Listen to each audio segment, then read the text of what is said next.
Voy a esperar que empiece la grabación, así puede estar registrada esta parte también.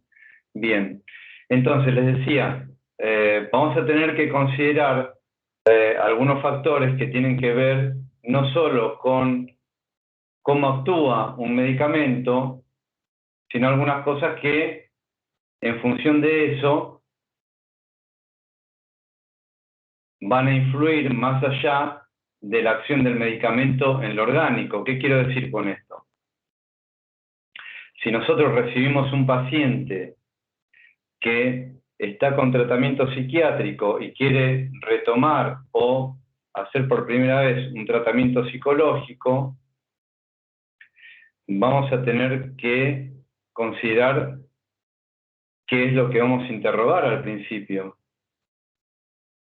Vamos a tener que considerar también para saber qué está tomando, ¿sí? Vamos a tener que considerar también con qué médico se está tratando, si podemos tener el teléfono de ese profesional. Si ese profesional accede, le vamos a tener que facilitar al paciente nuestro teléfono también para posibilitar la interconsulta. O sea, para nosotros estar disponibles al otro profesional que nos puede querer consultar, vamos a tener que tener la posibilidad de hablar con ese profesional, esto idealmente, ¿sí?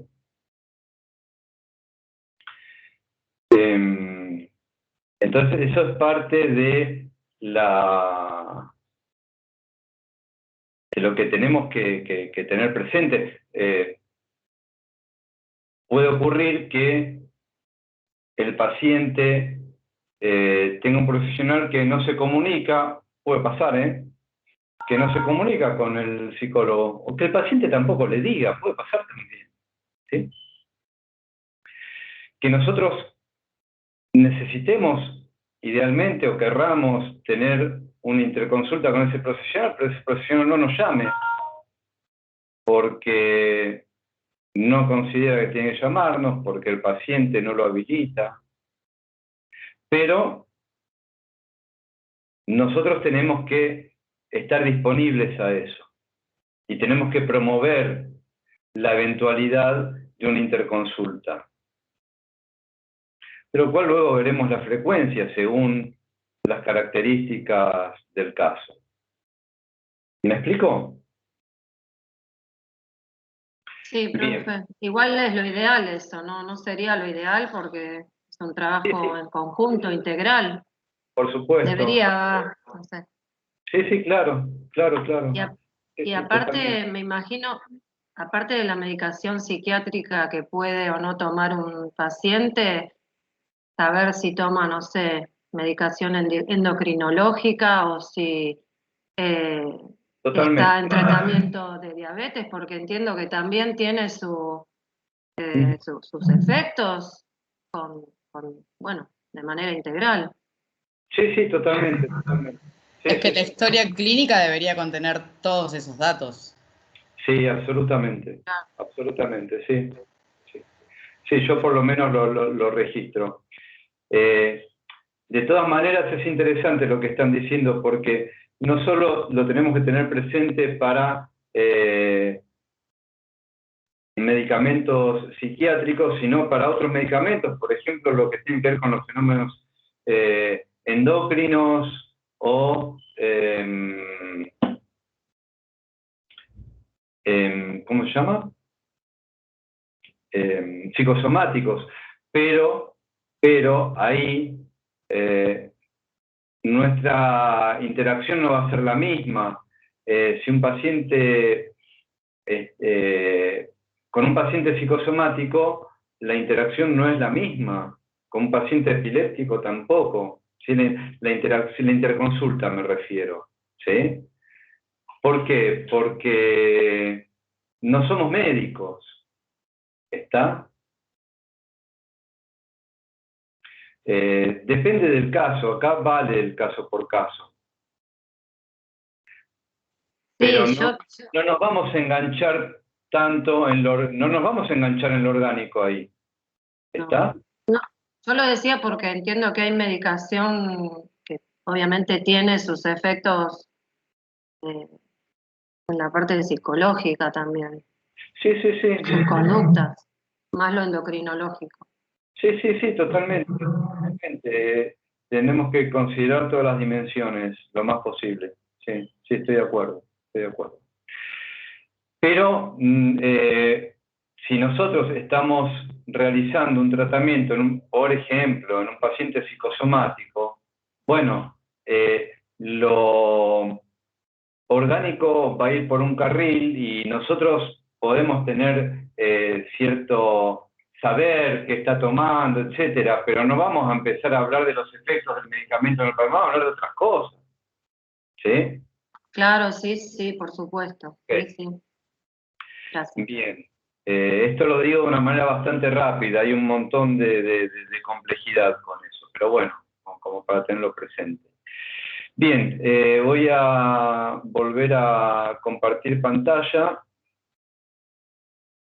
¿Se ve? Sí, profe. Sí, sí. Ok. Sí. Entonces, ya estuvimos viendo los conceptos principales, algunas aproximaciones, estuvimos viendo neurotransmisor, vamos a ver cómo se juega esto en los diferentes trastornos. Vamos a hablar de, por ejemplo, trastornos de ansiedad, fenómenos border, depresión y psicosis. Esto que estamos viendo, estamos compartiendo en esta clase, es una de las posibilidades que les da esta materia para una primera aproximación. Personalmente recomiendo que en algún momento de vuestra formación lo puedan desplegar, busquen cómo desplegarlo, ya sea aprovechando algún curso extracurricular que se puede dar a través de la facultad o a través de alguna materia, o en la formación paralela y posterior a la carrera en la que ustedes se involucren. Lo que estamos viendo hoy, no les dije al principio, está nombrado, digamos, en el libro, pero yo les estoy compartiendo más información de la que está en el libro. Antes que me digan, por supuesto que también va todo lo que se ve en esta clase, además de lo que está en el libro, las dos cosas van para el parcial, ¿sí? Pero esta información les va a permitir también abordar algunos de los contenidos que están en el capítulo 14 del libro, ¿sí? Bien. Vamos a ver, por ejemplo, cómo se da toda esta temática en algunos cuadros de ansiedad.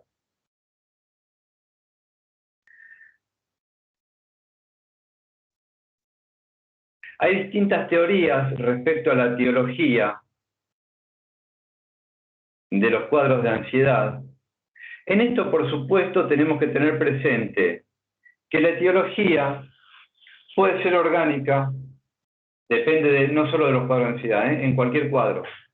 Puede ser que haya una etiología orgánica, puede ser que haya una etiología psicológica o psíquica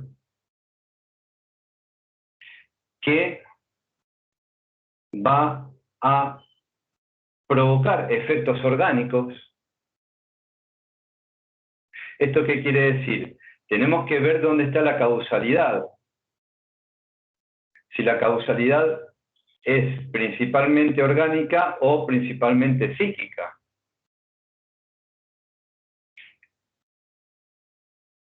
Seguramente un neurobiólogo o un psiquiatra, la mayoría va a decir, no, todo depende de los neurotransmisores y de los receptores, no me importa lo psíquico, todo se trata con drogas. Y en algunos casos puede ser, pero no en todos, porque si no, en todo caso, no podríamos decir cómo el lenguaje crea realidad, por decirlo rápido, los discursos atraviesan los cuerpos, por qué ante una misma situación dos personas reaccionan de manera distinta, por lo tanto los neurotransmisores actúan de manera diferente, en más o en menos. Entonces, no siempre depende la solución de la administración farmacológica. Pero más allá de eso, desde el punto de vista médico, por ejemplo, en la ansiedad, tenemos distintas teorías etiológicas, lo cual no quiere decir que esto sea la causa inicial del desarrollo de un cuadro de ansiedad. ¿Me explico? Me explico con esto, ¿verdad? Espero, no sé. Sí, profe, sí. Ok. Sí, perfecto. Entonces, tenemos, por ejemplo, la teoría que pone el foco en las catecolaminas como neurotransmisores catecolaminérgicos, que dicen que los fenómenos de ansiedad se deben a fallas en la regulación de la noradrenalina, de la síntesis o metabolismo de la noradrenalina. ¿Se acuerdan que la noradrenalina es un neurotransmisor del grupo de las catecolaminas? Hay otra teoría que dice que el foco del problema está en el locus coeruleus, que tiene que ver con la respuesta ante el temor, el miedo y la ansiedad. Hay otra teoría que dice que no, que la causa está en la participación de la serotonina, en el aumento de los niveles en sangre de ACTH y glucocorticoides. Y hay otra teoría que dice que todo depende de la síntesis del neurotransmisor GABA y su interacción con las benzodiazepinas. Son distintas teorías. Según cual sea esa teoría, va a ser la elección farmacológica. ¿Sí?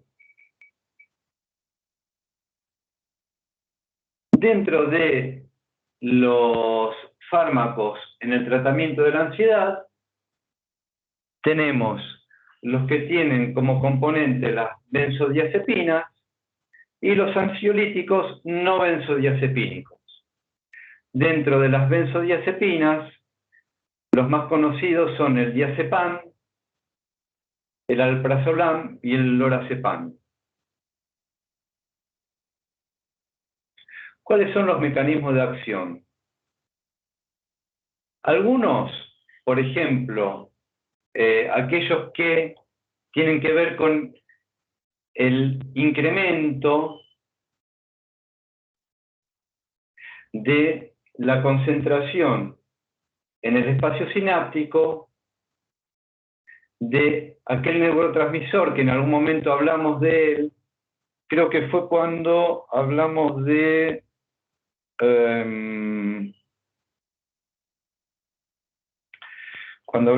núcleos de la base, ¿sí? El gamma-aminobutírico, que es el principal neurotransmisor inhibidor. Cuando el GABA se une a receptores, la cascada de reacciones que produce tiene que ver con inhibiciones, ¿sí? Entonces, aquellas benzodiazepinas aquellos ansiolíticos que trabajan con el GABA hacen que el GABA actúe más sobre las células que tienen que ver con las células que son susceptibles a las catecolaminas, haciendo que funcionen menos. ¿Sí? ¿Por qué? Porque promueven la acción del GABA, que es el principal neurotransmisor inhibitorio en el sistema nervioso central. ¿Cuáles son los efectos de la acción del GABA como neurotransmisor inhibitorio? Sedante, miorrelajante, hipnótico, anticonvulsivante y también controlando la angustia y la ansiedad. Y también, como efecto secundario, inhibe algunos reflejos condicionados y algunos reflejos medulares polisinápticos. Recuerden, reflejos también acá. También tienen efectos si la administración es crónica, o sea, durante mucho tiempo. Algunos efectos son persistentes, como la tranquilización general, algunos transitorios, como la alteración en la consolidación de la memoria, y algunos son permanentes, como algunas alteraciones psicomotoras. ¿Se entiende? Sí, profe, sí. Estamos poniendo en práctica todo lo que vimos de mecanismos de acción, ¿sí? En el trastorno límite de la personalidad, que algunos conocen como fenómeno border, por ejemplo, donde se encuentra, por ejemplo, según la psiquiatría y según el DSM, el trastorno bipolar, tenemos justamente como fármaco de elección en el trastorno bipolar el litio,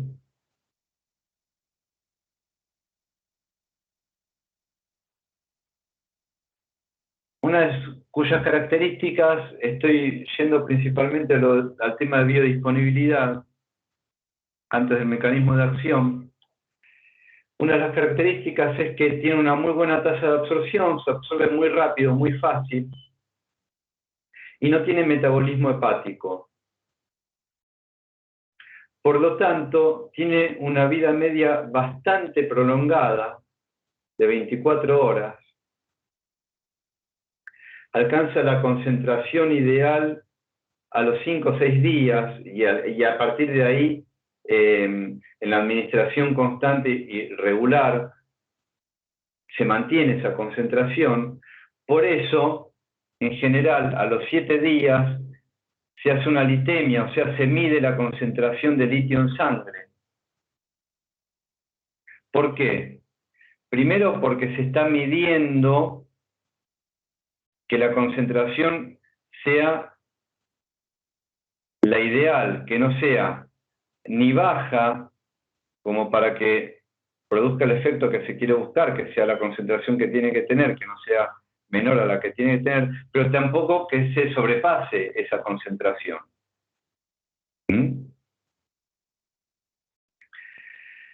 ¿Cuál es el mecanismo de acción? En un primer momento actúa sobre cierto receptor, aumentando la biodisponibilidad del glutamato, que es un neurotransmisor,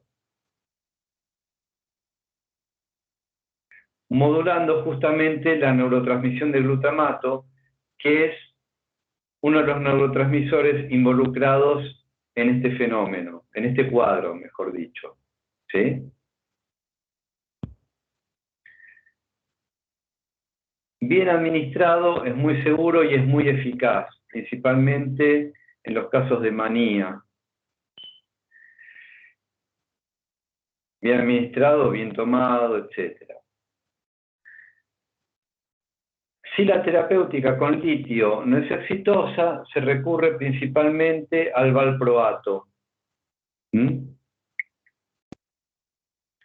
Por eso es importante, y si estoy con litio, bueno, ¿qué quiere decir esto? Bueno, alguien les puede decir incluso, sí, fui al médico y me está dando litio. Bueno, nosotros, aunque la persona que estamos entrevistando por primera vez no nos diga qué es lo que le pasa, cuál es el trastorno que le dijo el médico, por ejemplo, y nosotros más allá de eso hagamos nuestra propia evaluación, ya podemos sospechar, en función de esa indicación, con qué tipo de trastorno, por lo menos desde el punto de vista médico, tenemos que encarar en ese tratamiento, ¿sí? Estoy tomando valproato, estoy tomando litio. Bueno, tiene que ver con algún cuadro que tiene que ver con el trastorno límite de la personalidad. Por más que el paciente no nos diga, sí, tengo un trastorno límite de la personalidad. ¿Me explico? ¿Me explico con esto? ¿Sí? Sí, profe. Nos da cierta indicación, profe. por lo menos desde el punto de vista médico. Sí, Eso sí. no quiere, más allá de lo que nosotros consideremos, pero ya tenemos una información adicional, ¿sí? Entonces no es solamente, sí, estoy tomando esto y lo anoto. No, ya empezamos a tener información. Bien. En los casos de psicosis, hay antipsicóticos convencionales y hay antipsicóticos no convencionales. Los antipsicóticos convencionales se conocen clásicamente como neurolépticos. Los más conocidos son la reserpina y la chlorpromazina. Tienen un montón de efectos adversos. Actúan porque tienen un montón de efectos adversos. Porque los receptores sobre los que actúan están en el sistema nervioso central, pero están también en otros lugares, en otros órganos. Justamente por eso la palabra clave para mecanismo de acción es receptores, porque tiene que ver con la indicación, con el mecanismo de acción que va a tener, pero también con los efectos adversos, porque esos receptores pueden estar en otros órganos, por lo tanto provocar reacciones en otros órganos al unirse con esos receptores. ¿Me explico? ¿Sí? Hay una teoría, por ejemplo, que sostiene que la esquizofrenia, más allá de lo que ustedes consideren nombre del padre, etcétera, forclusión, etcétera, que tiene que ver con que en los pacientes esquizofrénicos existiría un exceso de dopamina. ¿Cómo actúan estos antipsicóticos convencionales? Disminuyendo los niveles de dopamina en el espacio sináptico.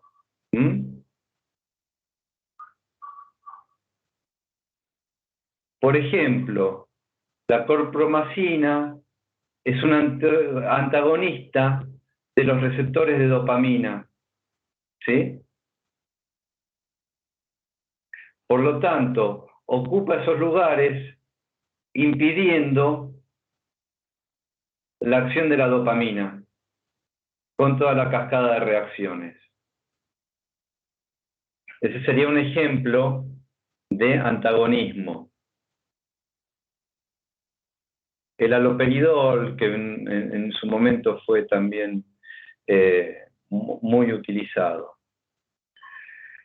Y tenemos antipsicóticos atípicos, que son antagonistas serotoninérgicos y dopaminérgicos, que también actúan sobre distintos tipos de receptores, no solo para serotonina y dopamina. Dentro de los que tenemos la risperidona y la quetiapina, que son entre los más utilizados. Y acá hay algo que el otro día les cuento como dato a tener en cuenta. El otro día hablaba con una psiquiatra por una paciente que ambos atendemos, muy refractaria a la medicación antidepresiva que está tomando, que es muy que sigue muy bien, muy disciplinada, digamos, en la toma de la medicación, pero realmente el cuadro psicológico realmente demuestra que no depende solo de los medicamentos, el cuadro. Y la psiquiatra me decía, bueno, se le podría administrar quetiapina, que tiene un efecto antidepresivo también. Pero ¿qué pasa? La paciente lee el prospecto quetiapina y es un antipsicótico. ¿Y qué va a leer? Ah, me están dando un antipsicótico. Y eso tiene otro efecto, aunque no sea orgánico, en el tratamiento. ¿Me explico? Entonces, este es el tipo de cosas que hay que tener en cuenta también. ¿Se entiende la complejidad y cómo hay que estudiar esto, sí? En los casos de pacientes que tengan tratamiento psiquiátrico, evidentemente. ¿Me explico con esto? Sí, profe, perfecto. Sí, Sí, se entiende. perfecto. ¿Sí? Bien. Hablando de depresión, entonces, respecto a los antidepresivos, depende de las teorías respecto a cuál es la etiología de la depresión, vamos a tener distintos tipos de medicamentos con distintos mecanismos de acción. Por ejemplo, cuando se considera que la etiología tiene que ver con la acción de la serotonina, donde la serotonina está involucrada, vamos a utilizar fármacos que inhiben la recaptación de serotonina. ¿Para qué? Para que haya más serotonina en el espacio sináptico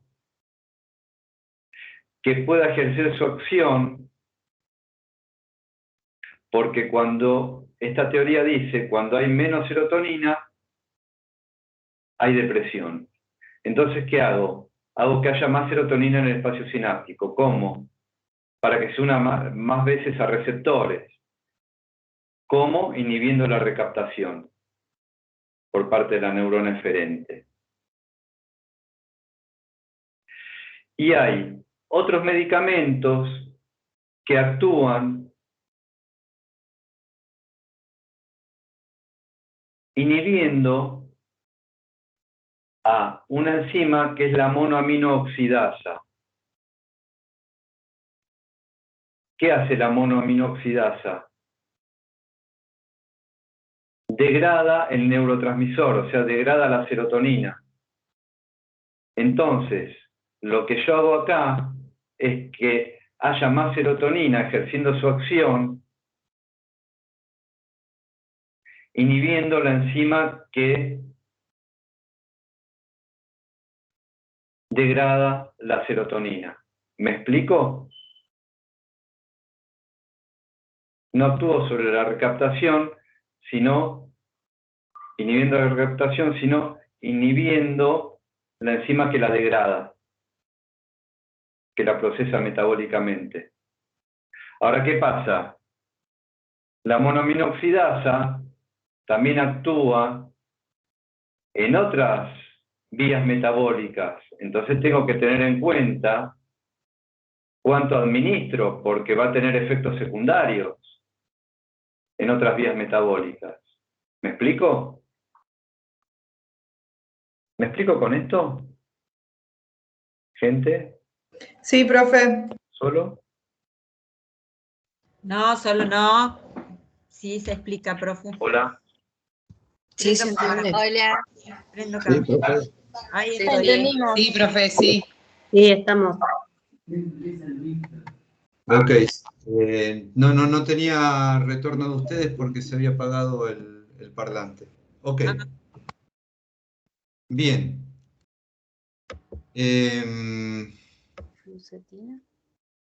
Dentro de los inhibidores de la recaptación de serotonina, que hablábamos al principio, tenemos una de las más conocidas, la fluoxetina, la paroxetina y la sertralina, entre los más conocidos. El citalopram también. Actúan a nivel de, a ver si lo encontramos rápido, a este nivel actuarían, ¿sí? A este nivel. ¿Mm? Acá hay canales, hay bombas que activamente recaptarían la serotonina. ¿Qué hago? Inhibo esos canales. Entonces tengo más serotonina en el espacio sináptico. ¿Sí? Ese sería el mecanismo de acción, por ejemplo. Hoy me fui al revés. De la fluoxetina. ¿Sí? O de la sertralina. Inhiben la recaptación de serotonina, bloqueando las bombas que activamente la recaptan desde la neurona efectora. ¿Mm? ¿Qué pasa? Que estos medicamentos inhiben estas bombas, o sea, estos canales con acción con gasto de energía, pero también inhiben otros canales en otras membranas de otras células, de otros órganos, que tienen que ver, por ejemplo, con la actividad sexual. ¿Mm? Es un efecto secundario.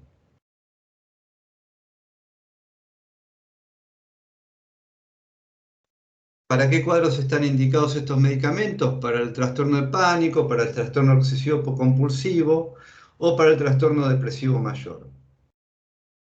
Fluoxetina, sertralina, paroxetina. Acá también, cuando un paciente nos dice qué está tomando, ya tenemos alguna sospecha de cuál es el diagnóstico médico y de cuáles pueden ser algunos efectos secundarios que tenemos que tener presente en nuestra terapéutica. ¿Me explicó? Profe, ¿el citalopram también es para la depresión? Sí, exactamente. Ok. Por eso está acá.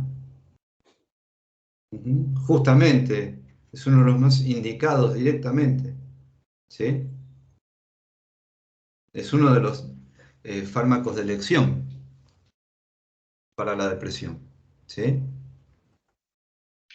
Profesor, perdón, igual las dosis hacen a la diferencia, digo, según la Sí, dosis que claro. cada uno tome, digamos, no. Sí, tenés que ver, ahí el médico es el que evalúa el cuadro, la intensidad del cuadro, la interacción medicamentosa, ¿sí? Ujú. Siempre recuerdo lo que decía Roberto Iglesias, con quien tuve el gusto de compartir clases. Siendo psiquiatra, un muy buen psiquiatra, decía que él no, en casos extremos, no indicaba más de 3 medicamentos. El cuarto, el quinto o más ya es para que se quede tranquilo el psiquiatra, pero no el paciente. Porque después entras a dar medicamento para el efecto secundario del efecto de otro medicamento. Y está tomando 5 medicamentos psiquiátricos. ¿Sí? Claro.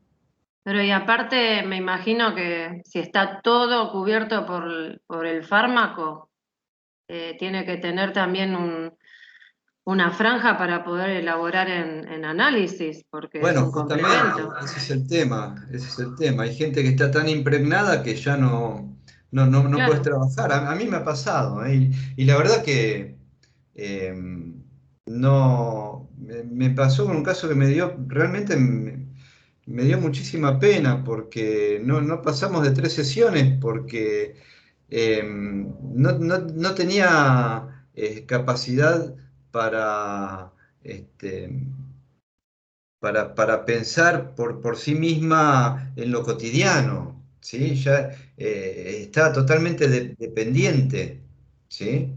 claro, que tampoco es, bueno, no sé, tampoco es lo mejor eso, No, por supuesto que depende del cuadro, ¿sí? claro, Pero en claro, este claro. caso realmente dificultaba no solo el trabajo en terapia, la persona no podía ir a trabajar, Claro.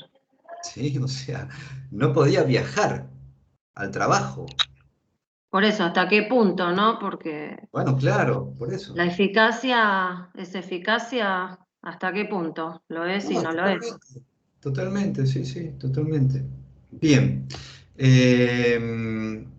Para ir terminando, algunas problematizaciones que tienen que ver con esto, ya estuvimos hablando un montón, es más, es lo que acabamos de decir recién, por ejemplo, pero teniendo en cuenta lo que es no solamente la interacción medicamentosa, sino lo que es la interacción entre la palabra y la pastilla, por decirlo de alguna manera, ¿sí? Rápida y cruda.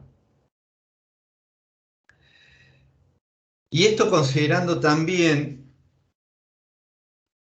el trabajo interdisciplinario, ¿sí? La interconsulta, establecer el objetivo, por ejemplo, el caso que hablábamos recién, tener en cuenta la transferencia, ahora lo vamos a hablar un poquito más, el diagnóstico, que una cosa es el diagnóstico que nosotros hacemos, otra cosa es el diagnóstico del psiquiatra, a veces el diagnóstico es entre ambos, sería ideal. El grado de compromiso del cuadro en la integridad y en la integridad con sí mismo y la interacción con terceros, ¿sí? El grado de compromiso de las funciones vitales que ameritan la indicación de medicación o no, el grado de participación de lo biótico y lo psicodinámico,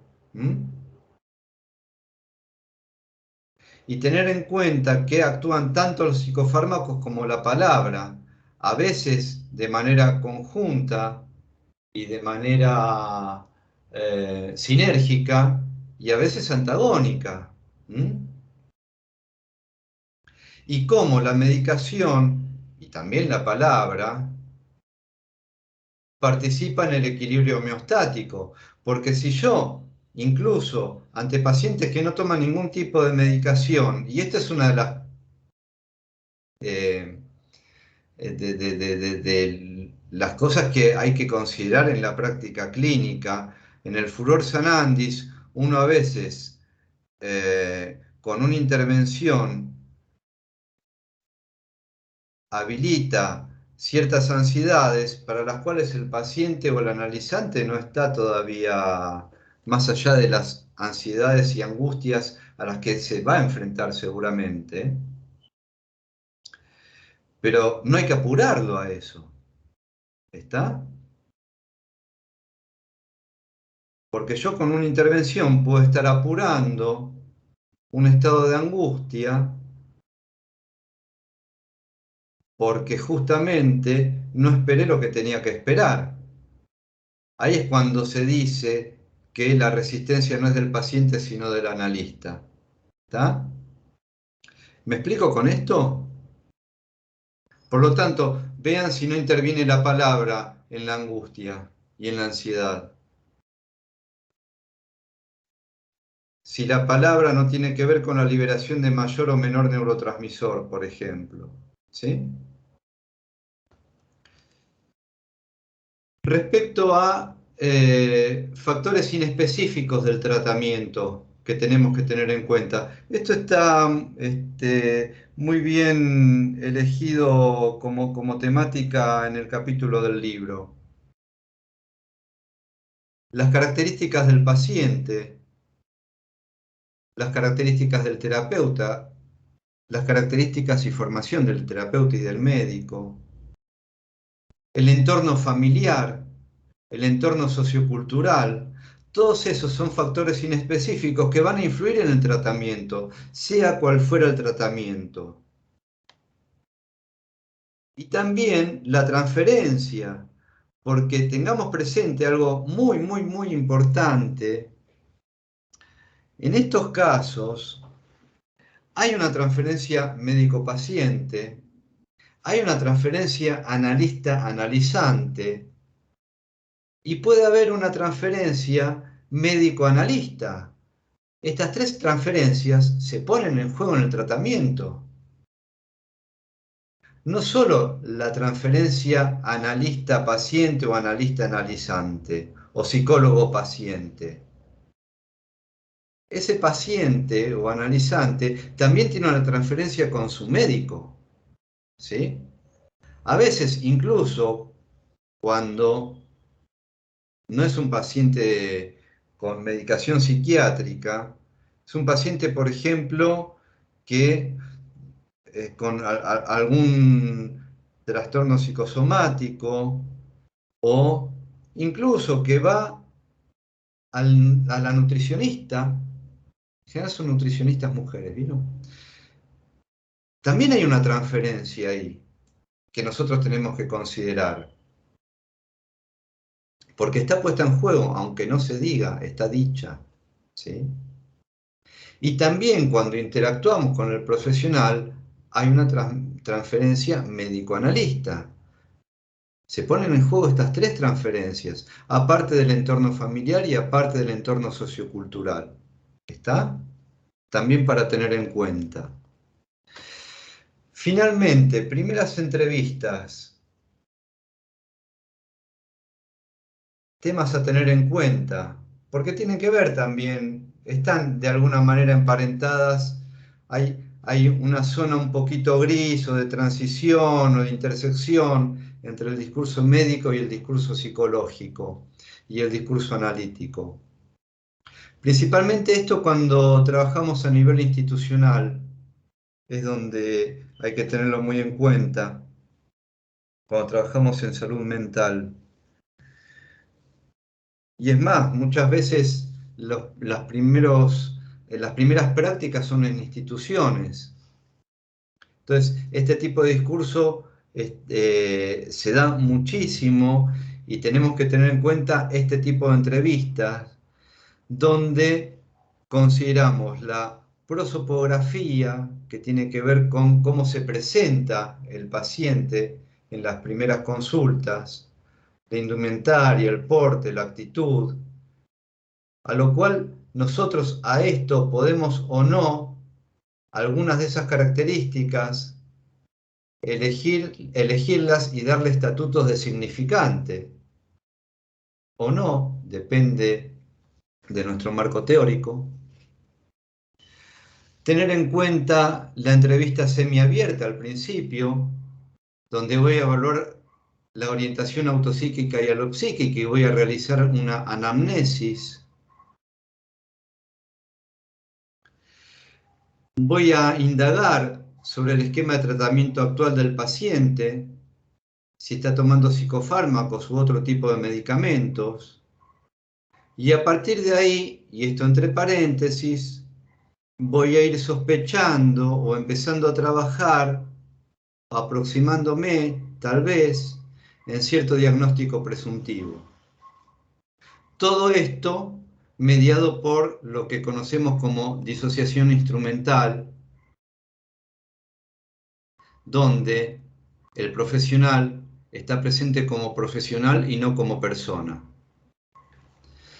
Bien, creo que llegamos hasta aquí. Sí. ¿Dudas, consultas? Profe, ¿puedo hacer Sí. una preguntita? Cuando se Sí. tiene Habla en más fuerte, consideración por lo que favor, es... porque estoy sin el parlante. Ah, perdón. A ver, ¿ahora se escucha mejor? Dale. Sí, dentro de lo que es la prosopografía, ya que se tiene en cuenta la indumentaria, porte y actitud, en el caso de que el posible paciente, digamos, o bueno, tuviera cierta cantidad o ciertos tatuajes, ¿se toman en cuenta como significante o posible significante? Y eso es posterior. Por eso ahí también tenemos que tener en cuenta que nosotros pagamos con nuestra personalidad también, con nuestra subjetividad. Tratamos de dejarla lo más posible a un costado, ¿sí? Depende de los tatuajes. Hay gente que tiene un montón de tatuajes y piercing porque le gusta. Y quizás en algún momento algún tatuaje tiene que ver con algo de la historia y que podemos historizar, depende. A ver, pero vamos a algo menos sutil. Si una persona hay 27 grados y viene con pullover y abrigo y tapado, ¿sí? Bueno, dale. Y con lenguaje soez, dale. Sí, o en pijama, o cae Sí. a la terapia en pijama, Sí. por ejemplo, eso Por sería... ejemplo, ¿sí? O cierto tipo de maquillaje, ¿sí? Más allá de los contornos, ¿sí? Ahí ya tenemos una sospecha y eso tiene que ver con el porte y la actitud, ¿sí? Con la presentación general, ¿sí? Esto por ir a lo más que lo van a empezar a ver en las prácticas clínicas, en la facultad, lo ven, se ve. Se ve, cuando hacen cámara Gesell se ve. ¿Sí? Bien. Consultas, dudas, observaciones. ¿Les parece pertinente tenerlo en cuenta? Profe, como observaciones me pareció muy buena la clase porque creería que en lo que nos queda de la carrera no vamos a hablar más de este tema específico. Y la verdad que está bueno para tenerlo en cuenta, me pareció muy, muy interesante. Sí, sí, justamente por eso la idea es poder llegar a este punto del programa. Sí, sí, por eso lo incluimos. Pero justamente para llegar a eso tenemos que ver todo lo anterior. ¿Sí? Sí, sí. Bueno, gente, todavía no está definido si el examen va a ser multiple choice o con alguna otra modalidad escrita. Le será anunciado mañana o pasado, ¿sí? El martes que viene a las 19 horas, con toda la modalidad que ya conocen de neuro y del primer examen, exactamente lo mismo. Va a haber un anuncio, se va a habilitar la plataforma. No es a las 18:30, es a las 19, ¿sí? Seguramente va a estar habilitado hasta las 19:35 si es choice, o 5 minutos más si es de otra modalidad en la duración que sea, por la gente que no se pudo conectar. Tengan presente, como siempre, estar en un ambiente adecuado para hacer el examen, tener un buen ancho de banda, tener otro dispositivo tecnológico de backup por si no funciona la máquina, tener batería por si hay corte de luz. Todas esas cosas que tienen que ver con la virtualidad, ¿sí? Y tener en cuenta que es un examen y nada más que un examen. Bueno, gente, nos vemos el martes que viene en el examen. Después del examen, todo esto va a estar anunciado también por escrito. Son los recuperatorios, se promedia, etcétera, etcétera. Todo lo que ya saben, ¿sí? Martes que viene nos encontramos indirecta y virtualmente. Un gusto haber tenido esta cursada con ustedes y nos cruzará la vida por algún lugar, tal vez. Que estén muy bien. Muchas gracias. Gracias, Muchas gracias. Igualmente, profesor, muchas gracias. Chao. Gracias, profe. Un gusto haber compartido con ustedes. Gracias, profe. Igualmente, profe. Chao, hasta luego.